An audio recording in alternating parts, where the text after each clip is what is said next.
ओम शांति। 6 मई 2024 की साकार मुरली से होमवर्क। आज की मुरली से हम लक्ष्य लेंगे, पुरुषार्थ कर मम्मा बाबा समान फरिश्ता बनना है और बाप का मददगार भी बनना है।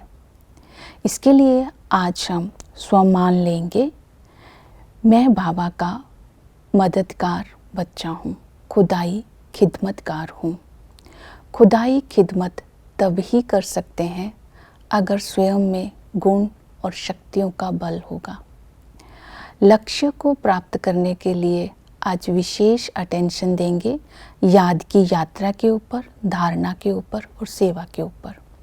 याद की यात्रा के लिए बाबा ने कहा, मैं स्वयं आकर के तुम्हें याद की यात्रा सिखलाता हूँ। याद की यात्रा का अर्थ है निरंतर याद। तो बाबा ने कहा, चलते फिरते, उठते बैठते, धंधा करते, कपड़ा सिलाई करते, बुद्धि योग मेरे साथ लगा रहे। तो याद की यात्रा चलती रहे। यात्रा में हम शांति धाम भी जा सकते हैं, सुख धाम भी जा सकते हैं, बाबा की महिमा को भी याद कर सकते हैं। अर्थात कर्म योगी बनकर आज हमें सारा दिन रहना है। फिर दूसरी विधि बताई याद की यात्रा की, देही अभिमानी बनो। देही अभिमानी तभी बन सकते हैं अगर अपने को आत्मा समझने की प्रैक्टिस करेंगे। तो बार बार ये अभ्यास करना है, मैं आत्मा हूँ, ये शरीर पुराना है, अब इस पुराने शरीर को छोड़कर मुझे वापस अपने घर जाना है। तो बाप की याद से पावन बनना है, अर्थात आत्म अभिमानी बनकर बाप की याद में रहना है। याद से सच्ची कमाई होती है, क्योंकि इससे आत्मा के अंदर रूहानी बल जमा हो जाता है। आत्मा एवर हेल्दी बन जाती है, अंतमति सो गति हो जाती है। याद के बल से ही विश्व में शांति की स्थापना होती है।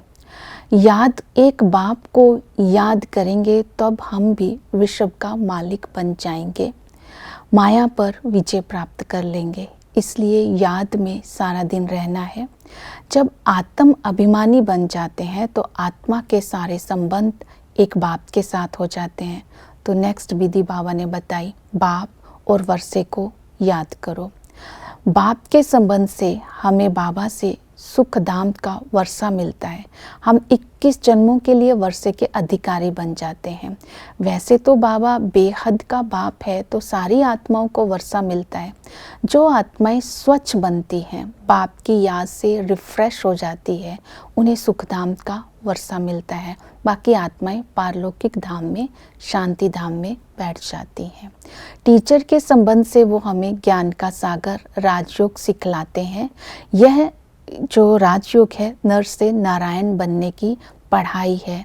ये सच्ची पढ़ाई एक बाप ही पढ़ाते हैं।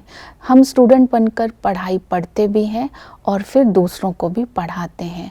मुरली सुनकर दूसरों को भी सुनानी है। हमें पढ़ाई का शौक रखना है। इस पढ़ाई से ही ऊंच पद की प्राप्ति होती है। सतगुरु बनकर के सर्व की सद्गति करते हैं। जो सतगुरु इस समय संगम पर आते हैं, वो साधु महात्माओं का भी उद्धार करते हैं, अर्थात सर्व को मुक्ति, जीवन मुक्ति देते हैं। तो इस तरह आज संबंधों से भी प्राप्तियों को इमर्ज करते रहना है। फिर बाबा ने कहा, चक्र का ज्ञान भी बुद्धि में होना चाहिए, क्योंकि बाप और वर्षे को याद करना है। तो जब हम वर्षे को याद करते हैं तो सारा चक्र का रेपिटेशन बुद्धि में आ जाता है।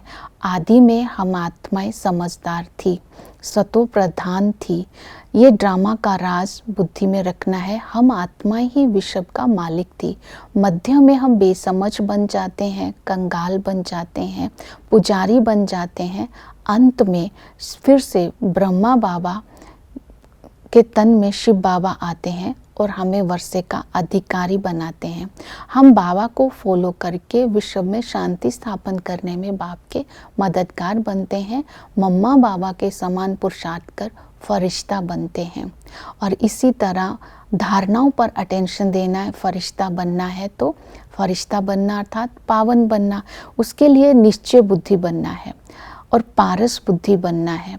बाप को संशय में आकर फारकती नहीं देनी है। ऐसा निश्चय होगा तो योग भी रहेगा और नशा भी रहेगा। इस जन्म के पापों को जो भी बाबा के बनने के बाद हमें समझ में आते हैं, लिख करके देने से, बाप को बताने से हमारे पाप हल्के हो जाएंगे। बाकी पापों को योग बल से भस्म करना है। फिर बाबा ने कहा कि मम्मा बाबा समान फरिश्ता बनना है तो सदा ही बाबा की उनकी श्रीमत पर चलते रहना है। बाबा ने कहा कि ये जो बैज लगा है ये मैसेंजर की निशानी है, तो बैज को भी लगा करके रखना है। तो आज इन धारणाओं को बुद्धि में रखते हुए फिर सेवा करनी है। सेवा करने के लिए बाबा ने कहा मुझे खुदाई खिदमतगार बच्चे ही चाहिए। जैसे बाप सारी दुनिया को करंट देते हैं, ऐसे हमें भी बाप समान पावन बन करके सारी दुनिया को करंट देना है, अर्थात शांति के वाइब्रेशंस देने हैं। बैच के ऊपर समझाना है, ड्रामा के ऊपर समझाना है, सारी दुनिया को बाप का मैसेज देना है। ओम शांति।